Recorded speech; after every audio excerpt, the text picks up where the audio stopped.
here. I mean, no doubt you saw this all over your social media, the TV. I mean, everyone was talking about it. Taylor Swift and Kansas City Chiefs star Travis Kelce taking their romance to the next level. You saw these pictures. They are engaged, and they announced it in a joint Instagram post. The two, they've been together for about 2 years, and the relationship has dominated the media ever since. And no one knows that better than the one and only Taylor Swift reporter, Bryan West. Bryan, what I love whenever I read your articles or see your updates, especially on social media, is I always get the backstory, because Taylor will post the picture and I'll get some of the details there, but you know everything surrounding this, even the date, the actual date of when this took place. Yeah. So what do we not know? What we heard overnight is that Ed Kelce, who's Travis Kelce's father, he went to the ABC affiliate in Cleveland and gave a couple more details about this engagement. He said it happened 2 Sundays ago, which would have occurred right shortly after the taping of her August 13th episode. He said it was at Travis's garden and that they were setting up almost during the podcast. And that's when he asked afterwards, the couple was FaceTiming, him. He was at a Philadelphia Eagles practice game.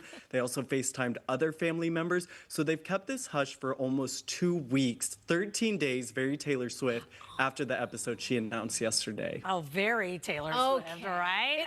See, there's always like Easter eggs. Goes to this, absolutely. Goes to this. Yeah. So I also heard, and you tell me if this is right, but that he said, maybe she was getting a little bit antsy. So this had to be something that they had talked about, maybe partly inspired, some of the songs could be on her album, or you think that was totally separate? So separate, because her new album that's coming out, The Life of the Showgirl, was written in 2024. So that was the flirting stage. That was their dating stage. I feel like that we are watching her enter this 13th era, which is her favorite number, and coincidentally, her bridal era. But Ed Kelce was saying on the podcast that Travis had asked him about it, and he was holding off. Maybe he would say it this week. And Ed just said, you can say it on the side of the road. It doesn't matter. Just do it. And that's also what Scott Swift was telling him to do. So what are the ideas now for the wedding? Like, is it going to be, unfortunately, there isn't a 13th month that they could get married on the 13th day. Sure. But like, what are you hearing? I'm sure that there are Easter eggs everywhere. You, of course, are the expert. What do we think? Where to? Where is it going to be? I'm not sure on the wedding date or where. I imagine they're going through all those details. I have been told, though, that Travis is now fully in football mode, that he is gearing up for hopefully another Super Bowl bid, and that Taylor is now in showgirl era and also supporting him at a lot of those games, and that's kind of what they're transitioning into.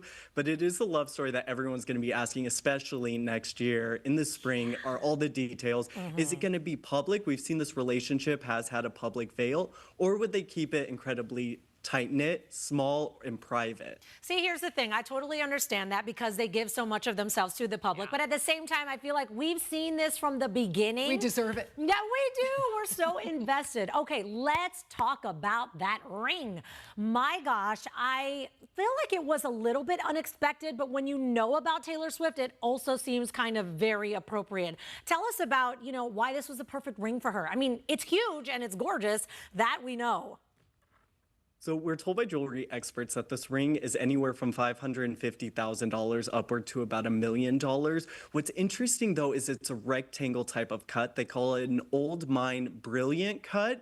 But if you look at the letterhead on her website, entering the 12th era and regaining control of her masters, it's a similar design.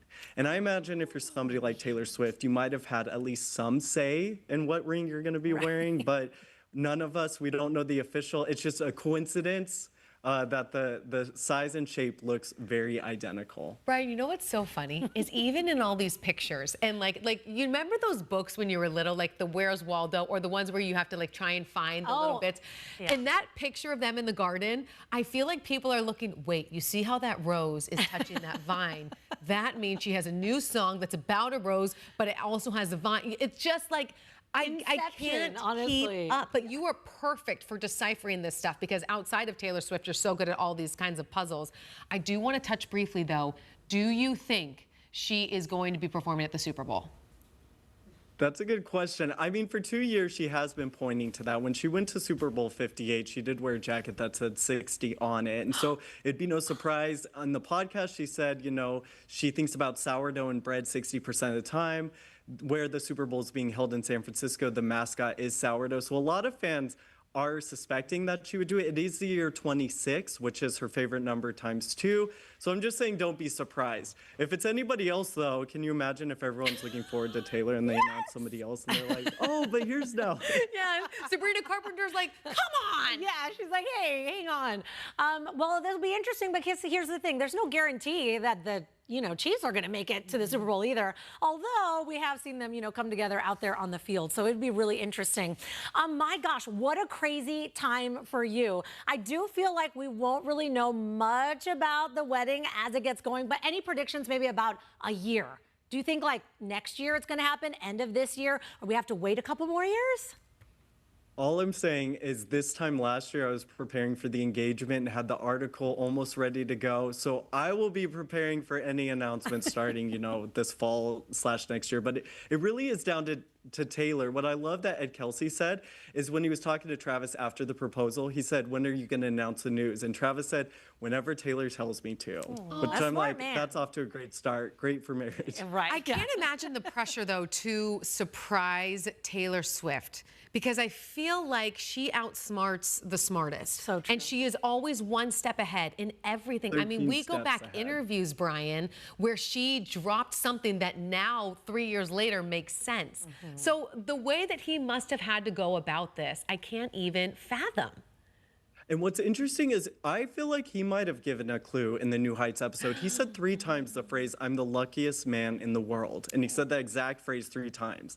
So I almost wonder if that was him telling everybody. What I do love, though, is what she said, which is if this guy isn't crazy using his podcast as a personal dating app, then he's exactly who I've been wishing for and writing about in my songs this whole time. I've been wanting this guy to show up with a boombox like a John Hughes movie and just profess and say, please date me. And now they're getting married. I know, and now they are engaged and getting married, and we're so happy for them. Bryan, you are going to be very busy. You've got this engagement, you've got her upcoming album coming out, and I have to imagine she may plan a tour around that album as well. I mean, is there any news about, possible tours?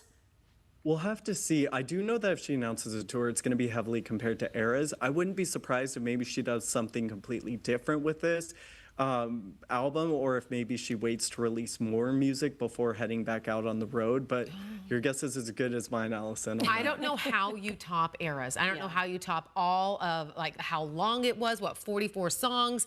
And it's just to go next. Yeah. And then she probably wants to have kids too. Anyway, Bryan, we could talk for hours. I'll call you later. You are the best. I know you're so busy. You're going live in Australia. You've been going live on all of the networks, so you're probably exhausted. Thank you for joining us on 12 Plus. We love you. Bye, Bryan. Thank you so much. Bye. You should do the Taylor Swift heart thing. Oh, yeah. Let's end it that way.